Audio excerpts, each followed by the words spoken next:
Hello and welcome. Today, we're diving into the art of connection, from heartfelt expressions of love to the playful magic of flirty small talk. Whether you're trying to deepen a bond or make a memorable first impression, having the right words can make all the difference. So let's get started on mastering the language of the heart. First, let's talk about expressing love. Beyond the classic "I love you," there are so many beautiful ways to show someone you care.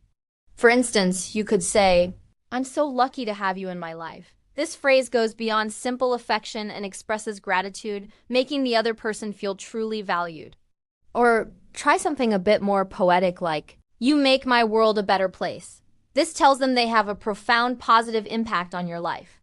Another wonderful phrase is, "I can't imagine my life without you." This communicates a deep sense of dependence and partnership, highlighting their importance. If you want to compliment their very essence, you could say, "I love you for who you are." This shows unconditional acceptance, which is a cornerstone of true love. And for those quiet, everyday moments, a simple, "I cherish every moment with you," can be incredibly powerful. It focuses on the shared experiences and the joy you find in just being together. These phrases help you articulate the different layers of love, making your expressions more meaningful and personal. Now let's switch gears and explore the lighter, more playful side of connection. Flirty small talk. This isn't about cheesy pickup lines. It's about using humor and charm to create a spark. A great technique is exaggerated self-humor. It's disarming and shows you don't take yourself too seriously. Imagine you're at a coffee shop and you stumble a bit. You could laugh and say, "And that's my impression of a graceful swan. How'd I do?" I'm practicing for the ballet, obviously. It's silly, confident, and instantly breaks the ice. Another way to do this is by poking fun at a minor, relatable flaw. For example, if you're talking about cooking, you could say, "My signature dish is burnt toast. I've perfected the art of setting off the smoke alarm." It's a multi-sensory culinary experience. This kind of self-deprecating humor is endearing and makes you seem more approachable and human. It's about turning a potential moment of embarrassment into an opportunity for connection and laughter. Next up, let's talk about a fantastic conversation starter: humorous would-you-rather questions.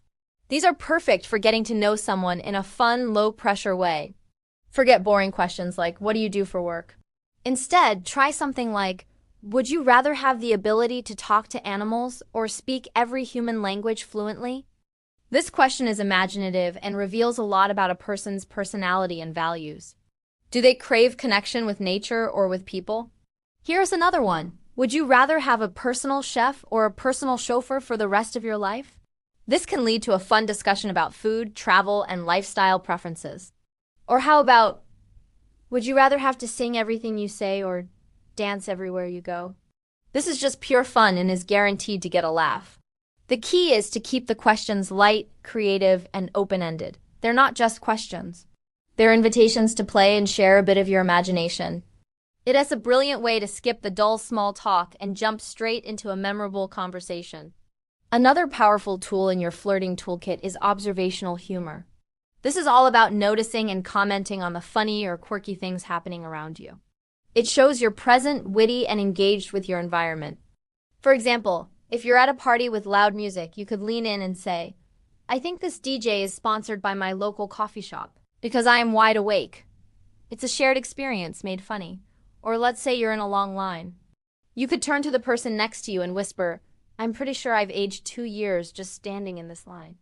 I should have brought a book."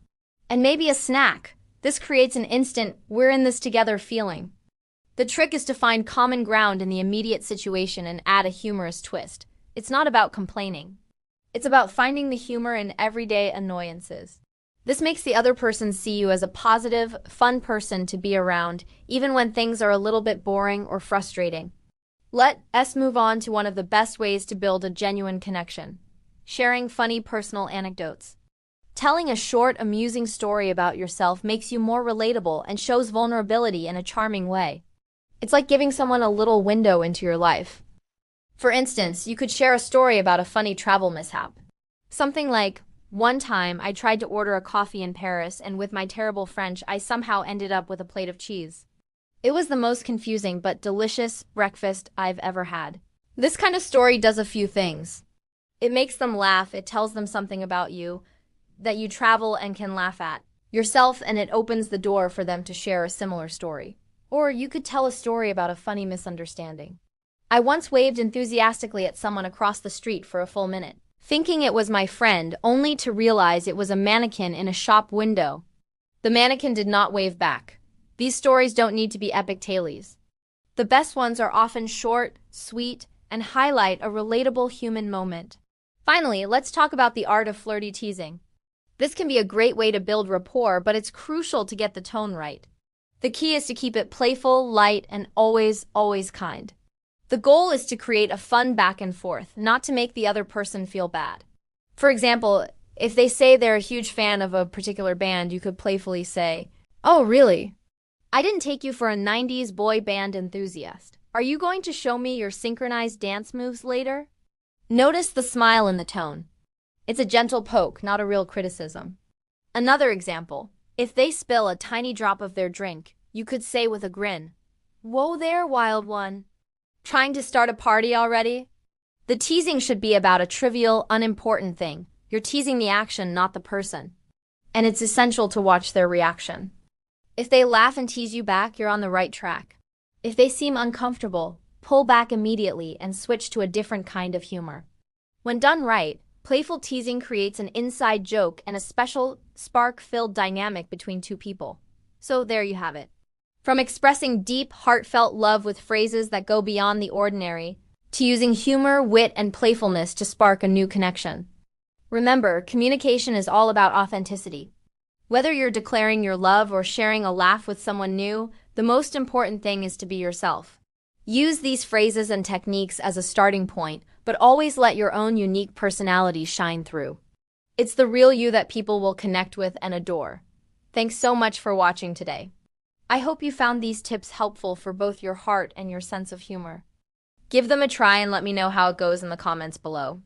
Don't forget to like this video and subscribe for more tips on communication and connection. See you in the next one.